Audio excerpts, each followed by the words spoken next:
नमस्कार दोस्तों, आज मैं आपको एक नैतिक कहानी सुनाऊंगा। सहस्र बुद्धि और सतबुद्धि नाम की दो मछलियों और एक बुद्धि नाम के एक मेंढक की कहानी।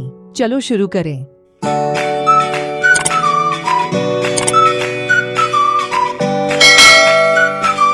बहुत समय पहले एक बड़े तालाब में अनगिनत मछलियां थीं। उनमें सहस्र बुद्धि और शतबुद्धि नामक दो बड़ी मछलियां भी थीं। इतना ही नहीं, उनकी बुद्धि और कौशल असाधारण थे। वे न केवल अच्छे तैराक थे, बल्कि चतुर और बुद्धिमान भी थे। उस जल के किनारे एक बुद्धि नाम का एक बांग रहता था।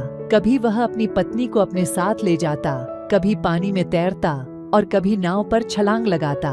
एक बुद्धि सहस्र बुद्धि और शतबुद्धि से परिचित था। समय मिलने पर वह सहस्र बुद्धि और शतबुद्धि से गपशप किया करते थे। एक शाम वे आपस में बातें कर रहे थे। उस समय कुछ मछुआरे अपने जाल और टोकरियों के साथ दूसरे जलाशय से मछलियां पकड़कर जलाशय के किनारे से घर लौट रहे थे।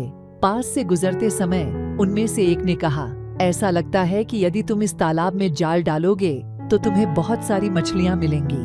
अब शाम हो गई है, हमें कल सुबह मछली पकड़ने के लिए इस तालाब में आना होगा। मछुआरों की बात सुनकर एक बुद्धि ने 1000 बुद्धियों से और 100 बुद्धियों से कहा, मित्रों, अभी मछुआरों ने जो कहा वह तो आपने सुना ही होगा। यदि आप मेरी बात माने तो आज रात ही इस जलाशय को छोड़ देना ही बुद्धिमानी होगी। उनकी बातें सुनकर शतबुद्धि ने कहा, इस जलाशय को छोड़कर दूसरे जलाशय में जाने का कोई सवाल ही नहीं है।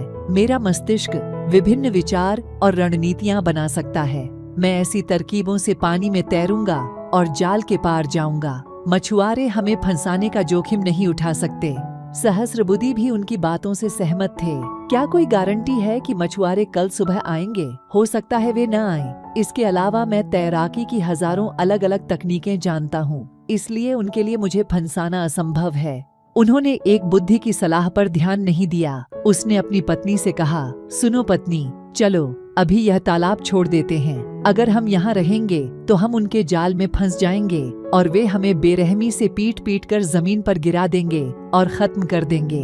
अगली सुबह मछुआरे अपने वादे के अनुसार अपने जाल और टोकरियां लेकर जलाशय पर आए। उन्होंने जाल खींचा और ढेर सारी मछलियां पकड़ी। सहस्र बुद्धि और शतबुद्धि हजारों चालाकी भरी चालों से भी वह बच नहीं पाया। वे मछुआरों के जाल में हैं।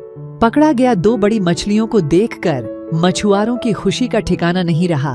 प्रत्येक मछुआरे ने अपनी अपनी टोकरी भरी। सहस्र बुद्धि था बहुत भारी, तो एक मछुआरे ने उसे अपने कंधे पर लटका लिया और दूसरे ने उसने एक रस्सी बांधी और शतबुद्धि को अपने हाथ से लटका लिया। एक बुद्धि ने दूसरे तालाब के किनारे बैठकर सब कुछ अपनी आंखों से देखा। बाद में उन्होंने अपनी पत्नी को कहा, उन्होंने मेरी बात नहीं सुनी। देखो उनकी कैसी दयनीय दशा है। हालांकि अब हम सभी खतरों से मुक्त हैं। इस कहानी से हमें यह समझ आता है कि आत्मविश्वास अच्छा है, लेकिन अति आत्मविश्वास अच्छा नहीं है।